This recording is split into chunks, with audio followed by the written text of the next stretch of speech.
Me es llamativo pensar, y le puse un título al mensaje de esta tarde, en el cual decía, comienza la expansión, comienza la expansión. Y saben una cosa, allí en el versículo 1 del capítulo 8 de Hechos, decía, y Saulo consentía en su muerte. Consentía significa la actitud de Pablo, Saulo en ese momento, Saulo de Tarso, la cual era aprobar o estar adado con. Aprobaba el hecho de perseguir a los cristianos. A Saulo le agradaba atacar a los cristianos. Pablo dice al respecto, un poquito más adelante, ya Pablo en Filipenses le dice, y en cuanto a celo perseguidor de la iglesia, Filipenses capítulo 3, verso 6, no soy digno de ser llamado apóstol porque perseguía a la iglesia de Dios, 1 Corintios capítulo 15, versículo 9. Y en Hechos capítulo 26, en el verso 11, dice, y muchas veces, castigándolos en toda la sinagoga, los forcé a blasfemar, y enfurecido sobremanera, contra ellos los perseguí hasta en las ciudades extranjeras. Este era el símbolo de la persecución que tenían algunos cristianos en esa época. La muerte de Esteban fue un punto de inflexión en los albores de la iglesia, ya que el testimonio de Esteban y los apóstoles llevó a muchos a creer en Jesús. La persecución no era solo el rechazo social, sino que sus vidas estaban en peligro. Antes observábamos la persecución a los apóstoles, pero ahora empezamos a observar que los cristianos estaban incluidos. Si nosotros vemos unos capítulos anteriores de Hechos, ocurre eso, ¿ah? Que fueron encarcelados, Pedro y Juan, efectivamente. Pero en este momento, a partir de la muerte de Esteban, la iglesia, los cristianos empezaron a ser perseguidos.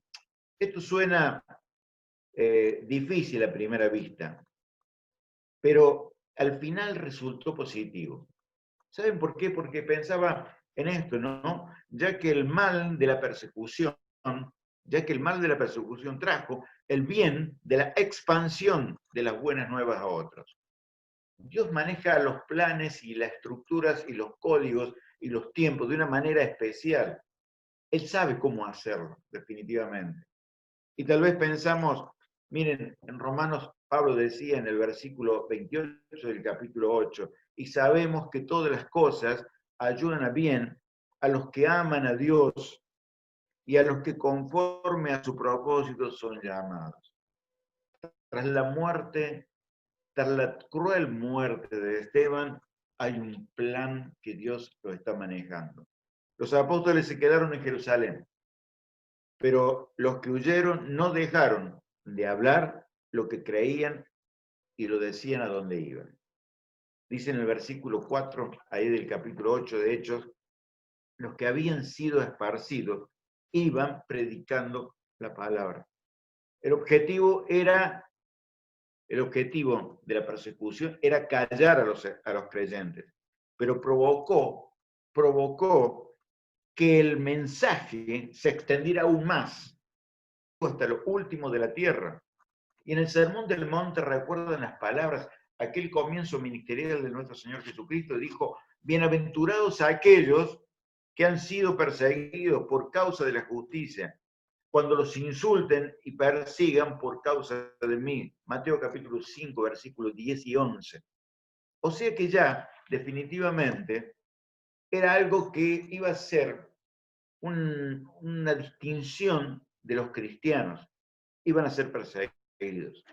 Ahora, mi pregunta en esta noche es, ¿por qué fueron perseguidos? Miren, yo he tratado de observar dos razones básicas en la cual era el motivo de la persecución. Por un lado, los cristianos defendían su fe, no se sometían a las tradiciones de los hombres ni la religiosidad. Valoraban su relación con Dios. Primero, eran perseguidos porque defendían su fe. Segundo, otro componente. Por otro lado, los líderes religiosos perseguían a los cristianos porque eran una amenaza para su autoridad, poder, desestabilizando sus propios intereses. Esta persecución tiene estos dos componentes básicos. Por un lado, la fe de los cristianos y por otro lado, los intereses mezquinos de la sociedad religiosa. Ahora, quiero decir dos palabras respecto a esto. La persecución prueba nuestra fe y nos muestra lo que hay en nuestro corazón y en lo que creemos. Repito, la persecución prueba nuestra fe y muestra lo que hay en nuestro corazón y lo que creemos. Saben, nuestros primeros hermanos tenían agallas en este sentido, sabían muy bien. Jesús dijo allí en San Mateo, en el capítulo 10, el verso 28, dice, no temáis a los que matan el cuerpo, pero no pueden matar el alma. Palabra de Jesús. Pablo dice un poquito más adelante, ahí en 2 Corintios, en el capítulo 4, en los versículos 8 y 9, afligidos en todo, pero no agobiados, perseguidos, pero no abandonados. Y más adelante dice, pues esta aflicción es leve y pasajera, nos produce un eterno peso de gloria que sobrepasa toda comparación. Y cuando escribía y leía esta expresión comparación, me quiero refugiar en la experiencia de nuestros hermanos y tal vez la experiencia de muchos hermanos en toda la redondez de la tierra que sufren, que son perseguidos. Nada tiene que ver con aquello que Dios nos está preparando a cada uno de nosotros. Pero miren, sigue diciendo un poquito más adelante. Esto me recuerda cuando leía lo de Esteban y este punto de inflexión en la iglesia, me recuerda una historia ocurrida hace muchos años atrás, más exactamente 64 años atrás, 8 de enero de 1956, en la selva ecuatoriana, a orillas de un río. Los aborígenes los originaron, mataron a 5 misioneros que venían a hablarles de Jesús. Capaz que alguna vez escucharon y vieron y leyeron la historia de Jim Elliot y los misioneros. Una tragedia. Parecía una tragedia. 5 misioneros que iban a predicar. Pero Dios hizo una obra increíble a partir de estas muertes aparentemente sin sentido, siendo de bendición y salvación para muchos. ¿Saben? Hay otra cosita que quiero agregarles, algo más contemporáneo. Abril de 1999, en la masacre de una escuela en los Estados Unidos, en Columbia, hace 21 años. La primera muerte de esa masacre es de una chica de 17 años, cristiana, llamada Rachel Scott. Ella murió y fue matada por testificar de su Dios y Jesús. Su testimonio, les quiero aclarar, su testimonio, que está filmado en una película muy interesante, ha llevado a 2 millones de personas a escuchar el Evangelio. Me quedé sorprendido en saber de que Dios maneja los hilos y tiene el control de todo. La muerte de Esteban fue la exparsión, la persecución. Y saben cuántos hermanos nuestros más en toda la redondez de la tierra, en diferentes lugares, hoy, en el presente, en este momento, son perseguidos. La lista sería larga, pero todo esto significó el crecimiento en todos los tiempos de la iglesia. El pueblo de Dios, la mente de Esteban, la muerte de Esteban, perdón, parece sin sentido, diríamos. Su joven ministerio, un hombre lleno del Espíritu Santo, con capacidades, con dones, fue cortado, fue cortado. Pero saben, hay una expresión que dice, la sangre de los mártires vino a ser semilla de la iglesia. Es una expresión leída hace un tiempo atrás. ¿Saben? Acá entra en este momento, en esta historia, en este párrafo que estamos leyendo de Hechos, entra una persona, un hermano nuestro, Felipe.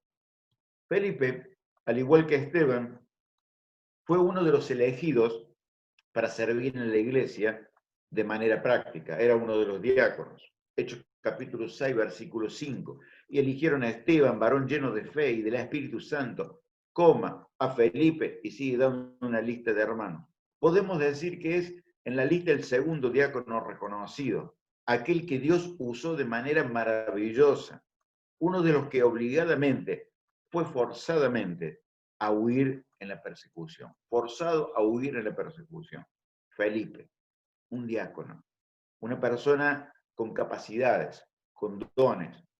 Y saben, cuando estaba leyendo allí en el versículo 5, en la segunda parte, me detuve en una expresión, que si ustedes tienen allí abierta su Biblia, dice, y les predicaba a Cristo, y les predicaba a Cristo. Y quiero hacer un pequeño espacio en este momento respecto a eso. Les predica.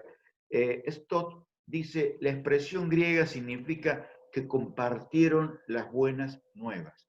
Significa que compartieron las buenas nuevas. Esto es lo que hacían nuestros primeros hermanos, los primeros cristianos. No necesariamente tiene que haber un evangelista. Podemos compartir las buenas nuevas de lo que Jesús ha hecho en nuestras vidas. Es compartir. Lo que hicieron nuestros hermanos fue compartir la palabra. Las personas vienen a Jesús a través de personas como vos y como yo. No hace falta una estructura evangelística. Solo significa, necesitamos un deseo de compartir lo que Dios ha hecho en nuestras vidas. Dios no quiere, dice Spurgeon, Dios no quiere que cada iglesia sea como una nuez cerrada en su cáscara. El precioso perfume del Evangelio tiene que ser derramado. Qué importante, ¿no? Qué buen ejemplo, ¿no? No debemos encerrarnos en nosotros mismos, debemos compartir. ¿Qué significa esto les predicaba a Cristo? Miren, quiero anotar en este tiempo, en este momento, algo que es muy interesante. Y es que era una predicación cristocéntrica. Yo lo hemos visto en las exposiciones de Pedro más atrás. Pero quiero explicar un poquito rápidamente qué significa predicar a Cristo. En primer lugar, el que habla, el que comparte, tiene la vida centrada en Cristo. El que habla tiene la vida centrada en Cristo. Segundo, cita expresiones de Cristo. ¿Qué dijo Jesús? ¿Cómo hizo Jesús? En tercer lugar, es un mensaje de esperanza. Este es el mensaje cristocéntrico. Se destaca lo positivo, las buenas nuevas, por eso se llaman las buenas nuevas. En cuarto lugar, un mensaje cristocéntrico, dice que les predicaba a Cristo, es hablar como Cristo lo hacía.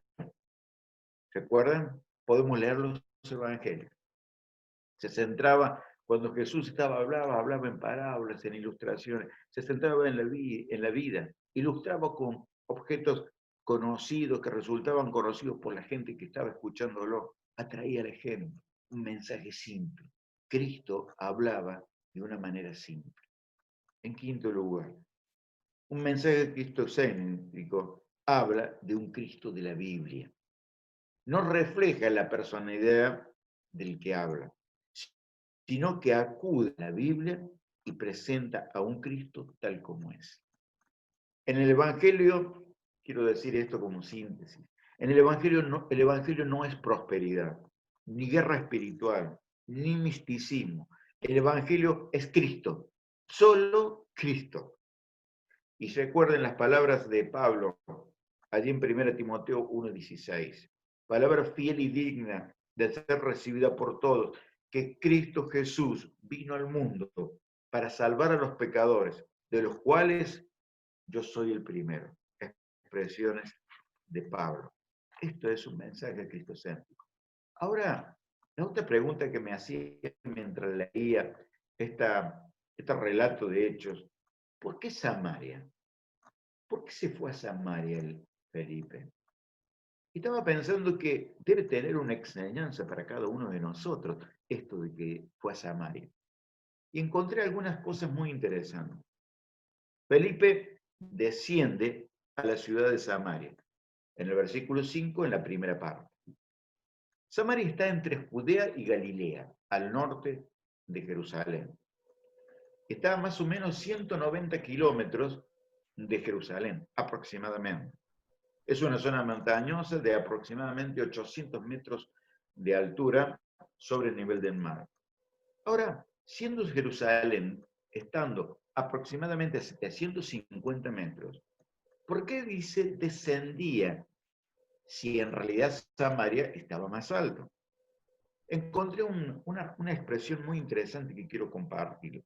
Jerusalén se considera un lugar de categoría espiritual, que cualquier mayor que otro lugar del mundo por el simple hecho.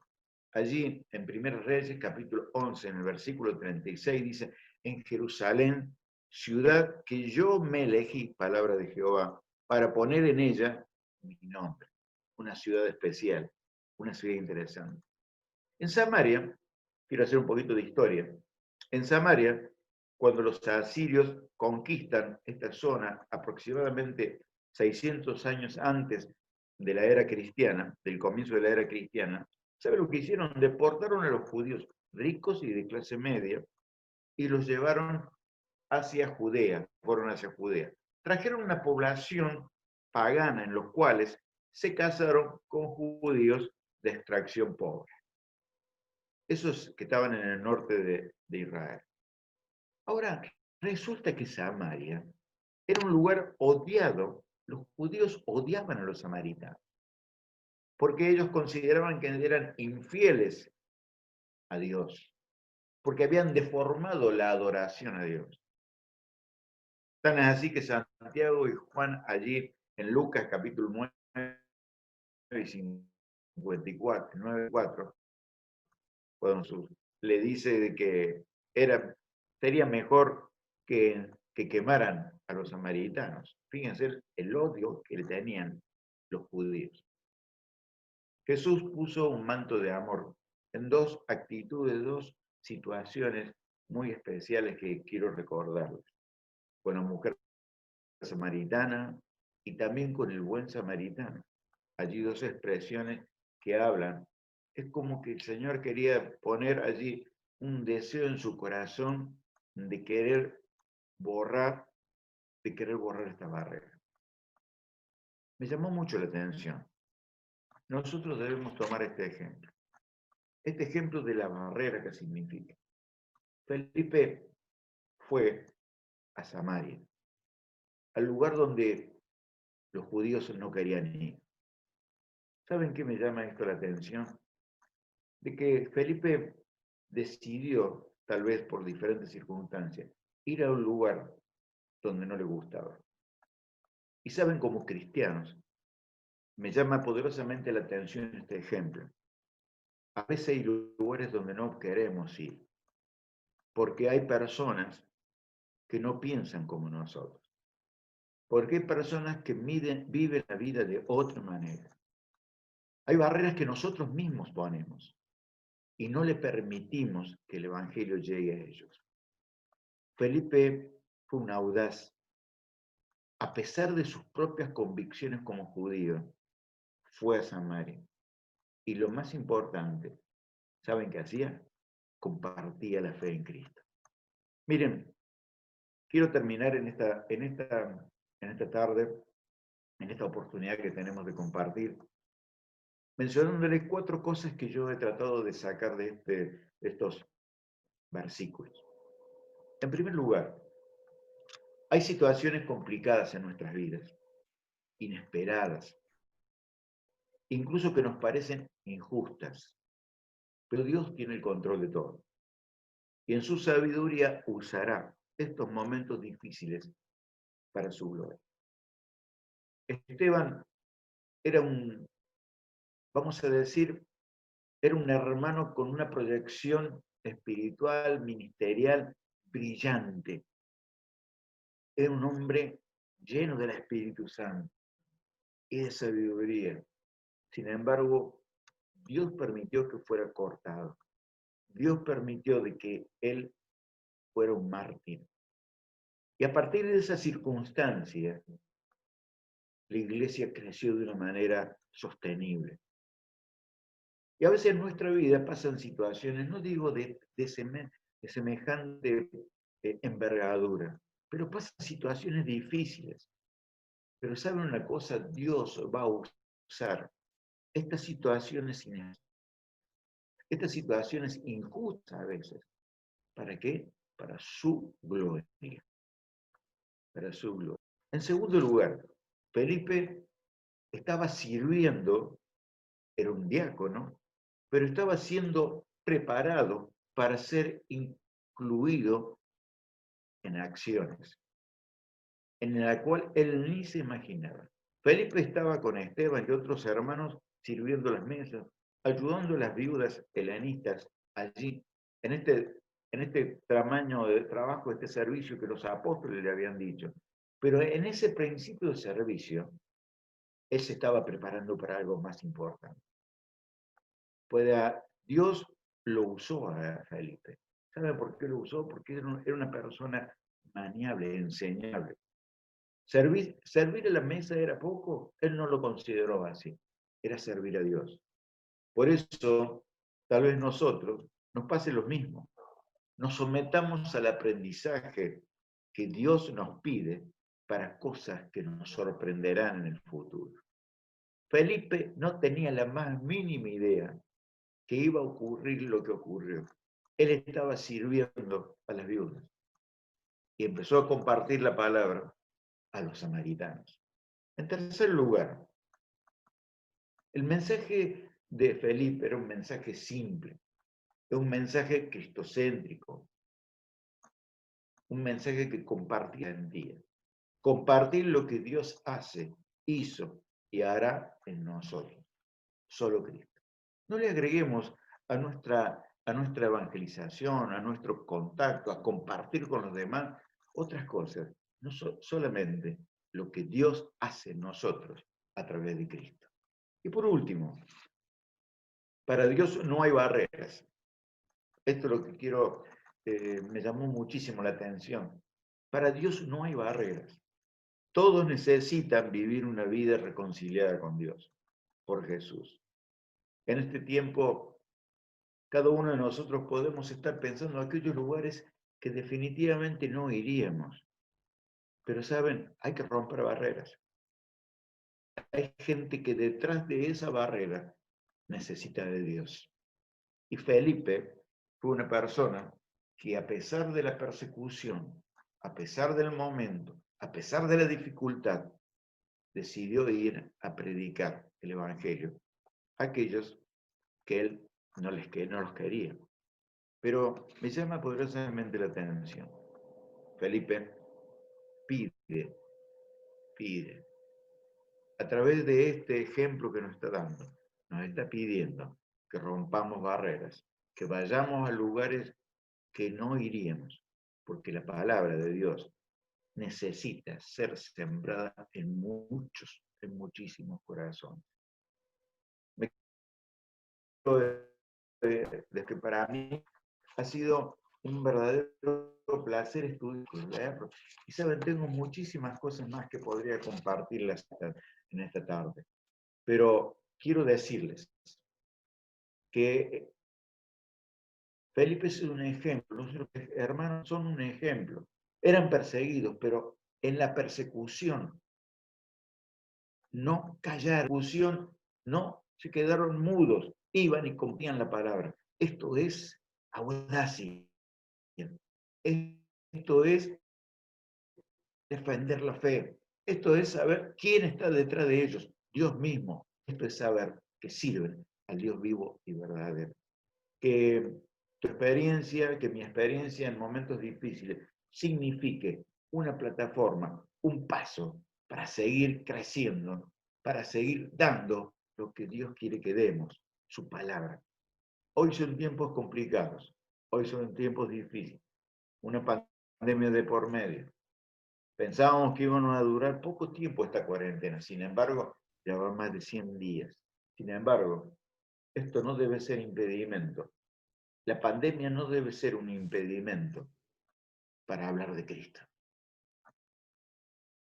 Me quedé pensando en esto. Esta barrera la estamos poniendo nosotros. Dios nos manda a hablar.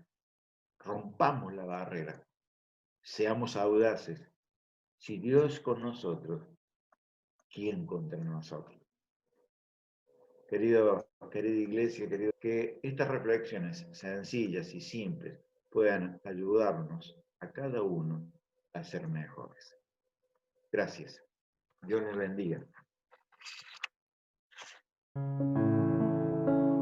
Bueno, le invito a que podamos cantar esta canción como escuchábamos recién, que había que romper barreras, que podamos cantar esta canción que habla de romper cadenas con el Espíritu de Dios.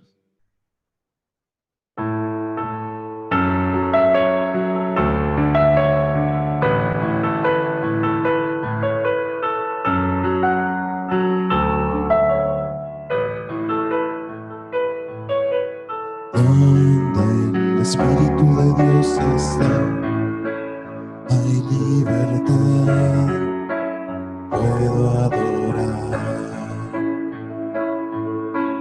Todas mis culpas y maldades fueron borradas en la cruz, libre soy, perdonado soy.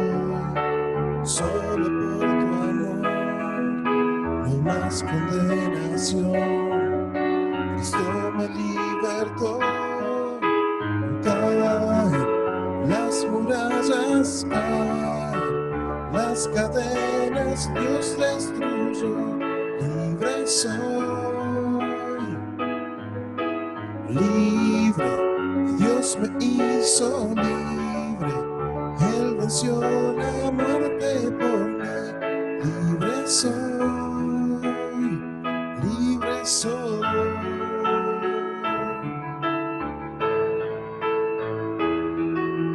Donde el Espíritu de Dios está, hay libertad, puedo adorar. Todas mis culpas y maldades fueron borradas en la cruz, libre soy, perdonado soy, solo por su amor, no hay más condenación, Cristo me libertó. Caen las murallas, caen las cadenas, Dios destruyó. Libre soy, libre, Dios me hizo libre. Él venció la muerte por mí. Libre soy, los más caen, caen las murallas, caen las cadenas, Dios destruyó. Libre soy, libre, Dios me hizo libre. Él venció la muerte por mí. Libre soy, se rompen cadenas, no soy esclavo más. En Cristo soy libre, no hay más condenación. Se rompen cadenas, no soy esclavo más. En Cristo soy libre, no hay más condenación. Caen las murallas, caen las cadenas, Dios destruyó. Libre soy, libre, Dios me hizo libre. Él venció la muerte por mí. Libre soy, se rompen cadenas, no soy esclavo más. En Cristo soy libre, no hay más condenación. Se rompen cadenas, no soy esclavo más. En Cristo soy libre, no hay más condenación. podamos tener en claro esto, que no hay condenación si estamos en Cristo. Amén. Lo que están acá bien.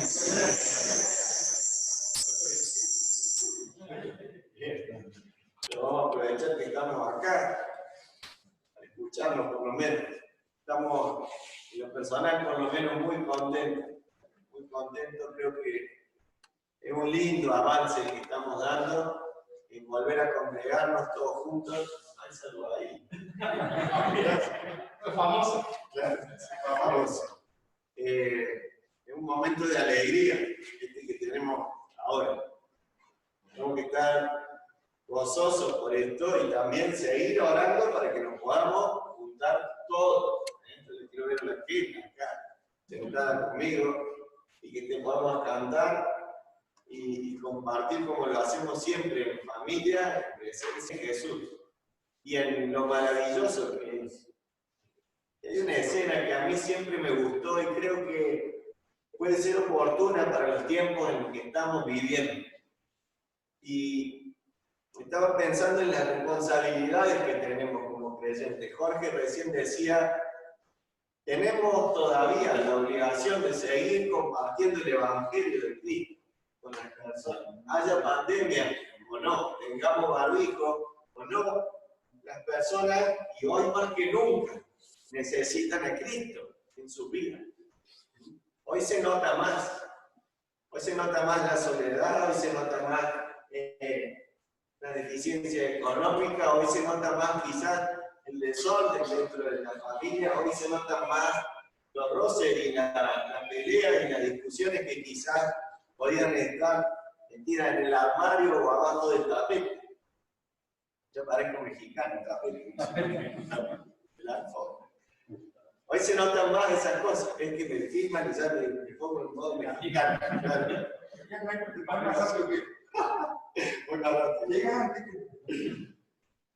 Y la necesidad de Cristo y de su mensaje hoy se puede palpar con las manos.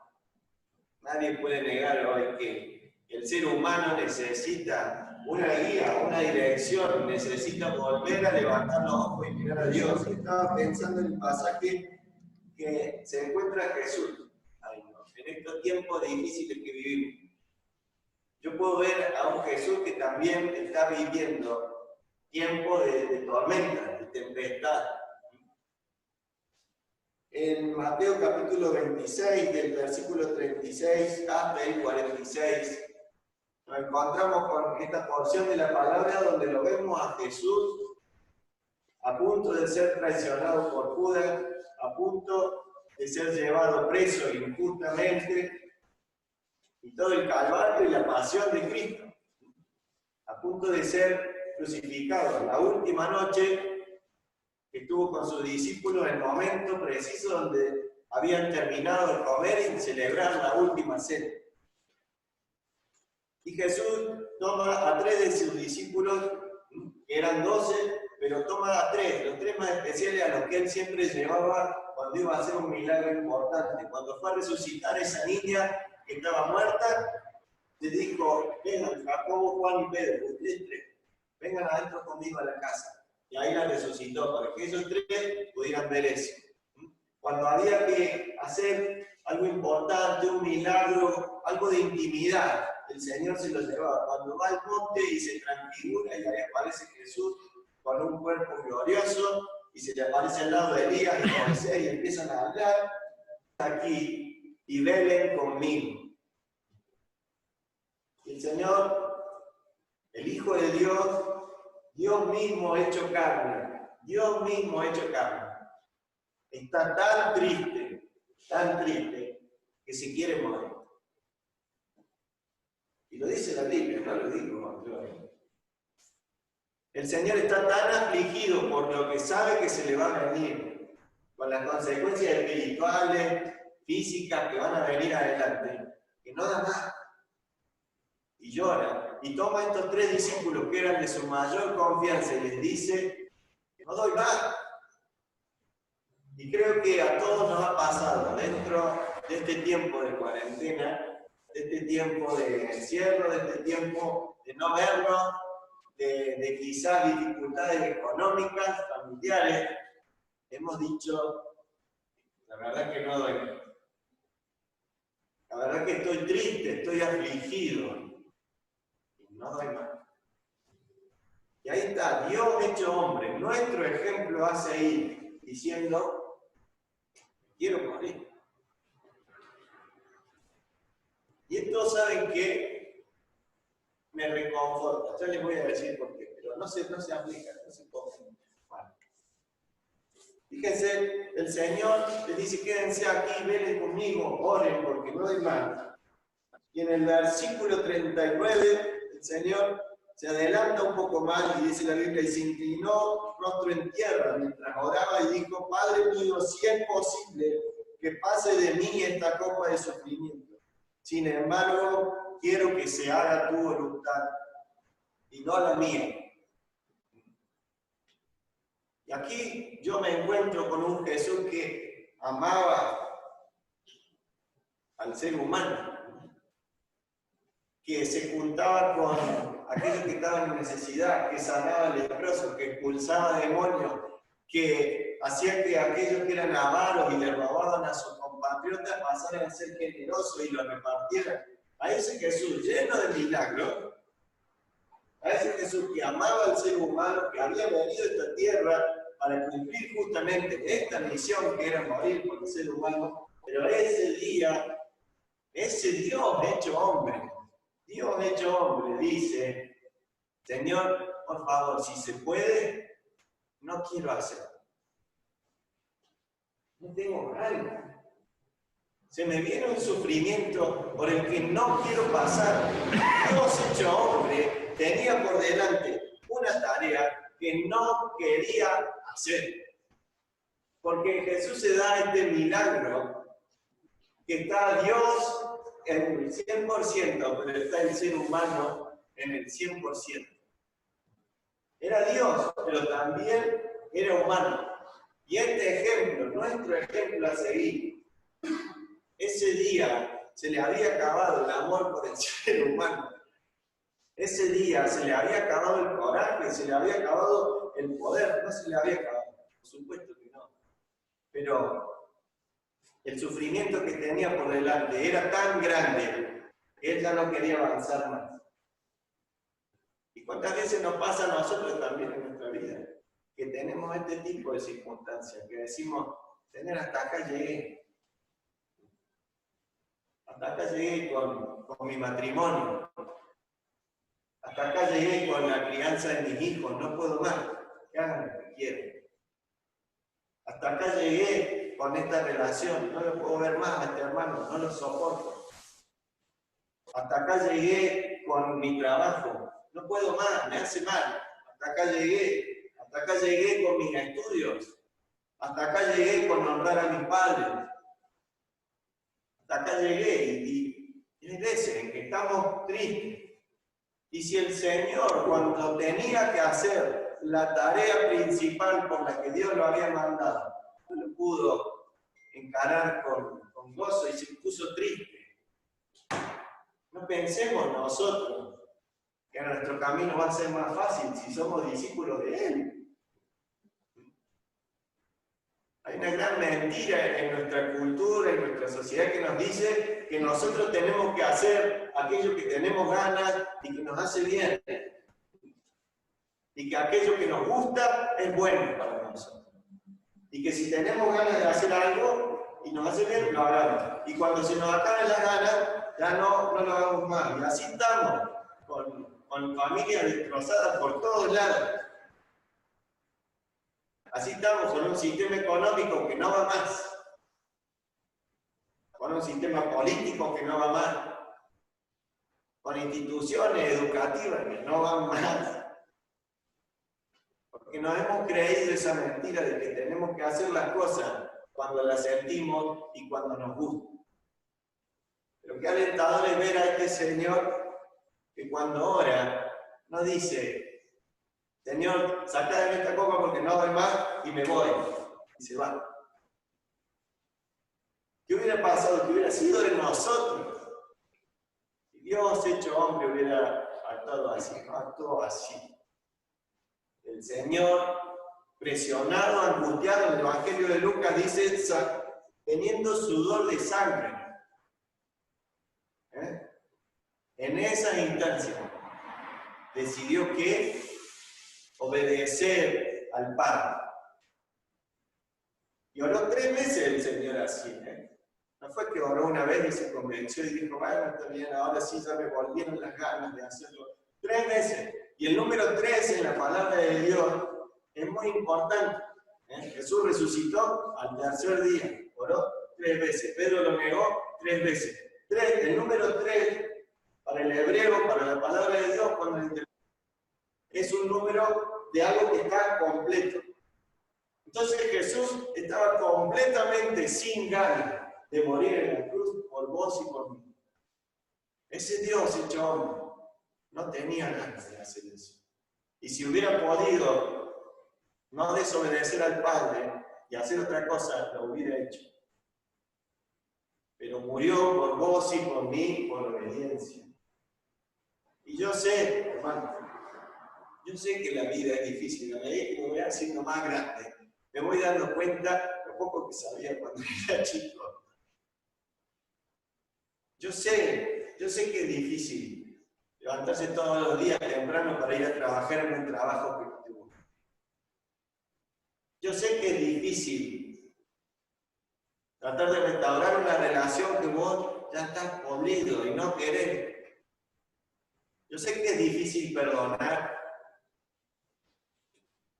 Sé que es difícil aguantar durante años y esperar ver cambios en una persona y que no aparezca, y orar y que no cambie la situación. Yo sé. Padre, yo no sé porque no soy padre, pero me imagino que debe ser difícil, cristiano. No sé si estamos muy lejos, todavía no parece, pero tampoco es que no hay manera de que eso no nos pase. Pero sigamos el ejemplo de nuestro Maestro. Obedezcamos, dice la palabra de Dios, también que Jesús, que en ese momento sufrió, después dio con gozo el fruto de su aflicción. Hermano, si usted trata de salvar su matrimonio y quedarse ahí y pedir ayuda y orar y buscar a Dios y aguanta, va a ver el fruto de su aflicción. Si usted corrige a ese hijo rebelde e insiste y lo guía y manda y procura por su vida, algún día va a ver el fruto de su aflicción. ¿Usted cree que yo me crié de nada? Que yo soy Juanito, yo solito. Yo soy el fruto de la aflicción de mi mamá y de mi papá. Su trabajo, igual.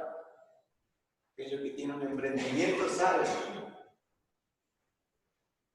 Su familia, su relación matrimonial. La vida en la iglesia.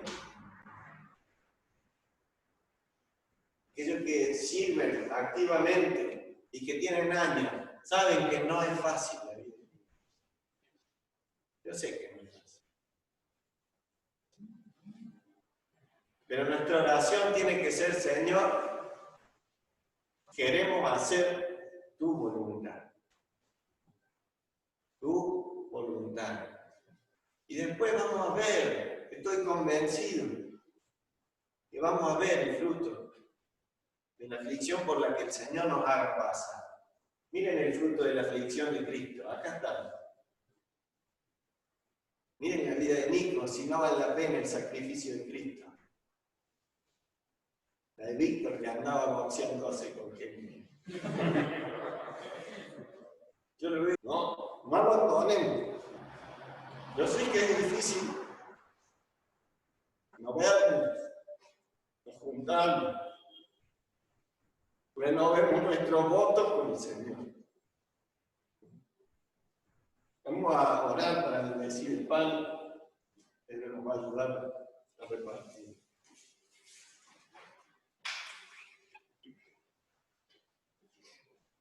Padre del cielo, te damos muchísimas gracias por lo bueno que sos con nosotros, Señor. Gracias porque aunque ese día Cristo no quería afrontar ese sufrimiento por obediencia a vos, el Padre lo hizo y hoy todos nosotros disfrutamos de ser tus hijos, de tu perdón, disfrutamos de tu Espíritu Santo en nuestras vidas, guiándonos, disfrutamos de la familia de fe. Gracias, Señor. Gracias porque obedeciste y porque sufriste mucho por nosotros, Señor.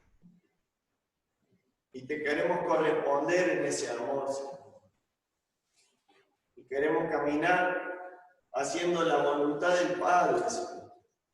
Aún en los días en que no tenemos ganas. Aún en esos días, Señor. Aún cuando estemos presionados por las circunstancias, agotados, agobiados, te queremos seguir sirviendo, Señor. Dando fuerza con el Espíritu Santo para seguir adelante, Señor. Síguenos dando amor para compartir en nuestras familias, con nuestros vecinos, en nuestros trabajos. Gracias por semejante Cristo, Señor. Gracias por haber hecho las cosas aunque no tenías ganas. Rogamos que bendiga este pan y que fomente la comunión entre tu iglesia. Te lo rogamos en el nombre de Jesús. Amén.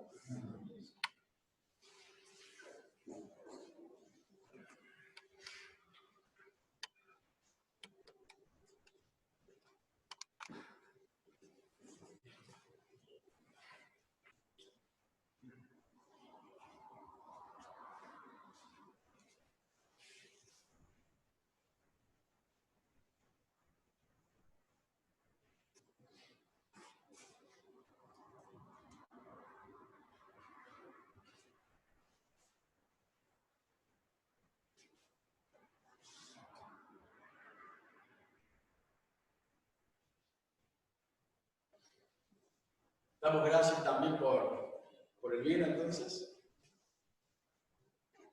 Te damos gracias, Señor, por Cristo. Te damos gracias por su sangre derramada en favor de nosotros. Gracias por ese acto de obediencia a vos y a amor tan grande para con nosotros. Y gracias porque esa sangre derramada nos limpia y nos cubre de todo pecado. Gracias porque nuestros pecados han sido perdonados.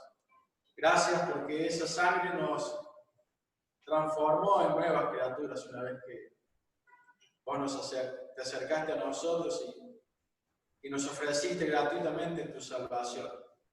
Gratuita para nosotros, pero que para vos costó el precio de la vida del Señor Jesús. Queremos pedirte ahora que bendigas este vino, Señor, y que nos ayudes a seguir adorándote en la intimidad de nuestros corazones. Agradecidos por todo lo que hiciste, por todo lo que estás haciendo y por todo lo que vas a hacer en cada una de nuestras vidas. En el nombre de Jesús, nuestro Señor. Amén.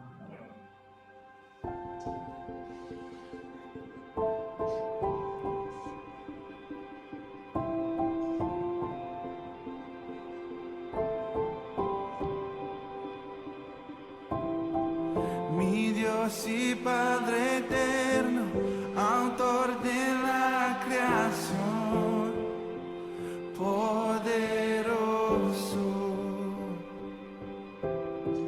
tu Espíritu intervino, el Verbo se encarnó, Cristo tu Salvador.